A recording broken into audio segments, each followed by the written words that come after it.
প্রিয় শিক্ষার্থী, আজকে আমি অষ্টম শ্রেণীর ইংলিশ বিষয় 2025 শিক্ষাবর্ষে তোমাদের যে নতুন বই সেটির কয়েকটি ইউনিট রয়েছে। তার প্রথম ইউনিটটি আমি তোমাদেরকে বিস্তারিত দেখাবো, তোমরা স্ক্রিনশট দিয়ে রাখতে পারো।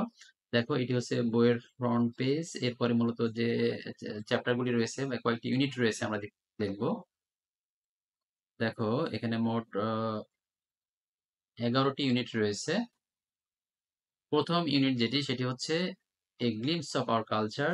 দ্বিতীয় যে ইউনিট সেটি হচ্ছে food and nutritions. Unit 3 health and hygiene. এভাবে দেখো, মোট 11টি ইউনিট রয়েছে। প্রথম ইউনিটটি আমি তোমাদেরকে দেখানোর চেষ্টা করি। তোমরা স্ক্রিনশট দিয়ে নিতে পারো এবং তোমরা পড়াশোনা শুরু করে দিতে পারো এখান থেকে। আমি বিস্তারিত প্রত্যেকটি ইউনিটের প্রত্যেকটি লেসনের যে কোশ্চেন অ্যান্সার সেগুলো আমি পরবর্তীতে ভিডিওতে তোমাদেরকে আমি দেখাবো।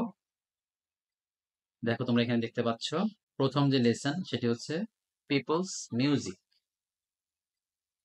প্রত্যেকটি লেসনের সঙ্গে কিছু রিলেটেড কোশ্চেন অ্যান্সার আছে, হয়তো কখনো কনভারসেশন রয়েছে, কখনো একটি টেক্সট বা অনুচ্ছেদ রয়েছে, কবিতা থাকতে পারে, গান থাকতে পারে।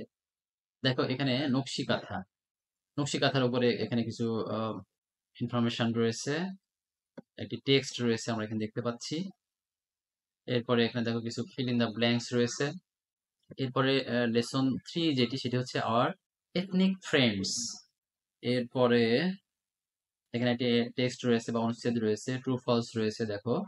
তারপরে এখানে আস্ক অ্যান্ড অ্যান্সার কোশ্চেন।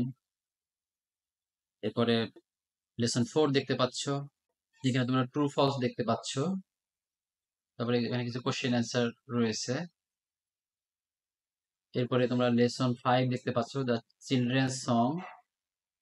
এই যে এখানে একটি সং রয়েছে। তারপরে এখানে কিছু ওয়ার্ড নোট দেখতে পাচ্ছি। এরপরে ইউনিট 2 তে চলে গেল। তাহলে আমরা দেখতে দেখতে পেলাম যে ইউনিট 1 এ মোট 5টি লেসন রয়েছে এবং এটি হচ্ছে শেষ লেসন। আমি পরবর্তীতে প্রত্যেকটি বিষয়ের উপর বিস্তারিত ভিডিও নিয়ে আসবো উত্তর সহ। তোমরা আমার সঙ্গে থাকবে এবং আমার চ্যানেলটিকে তোমরা সাবস্ক্রাইব করবে। সবাইকে ধন্যবাদ।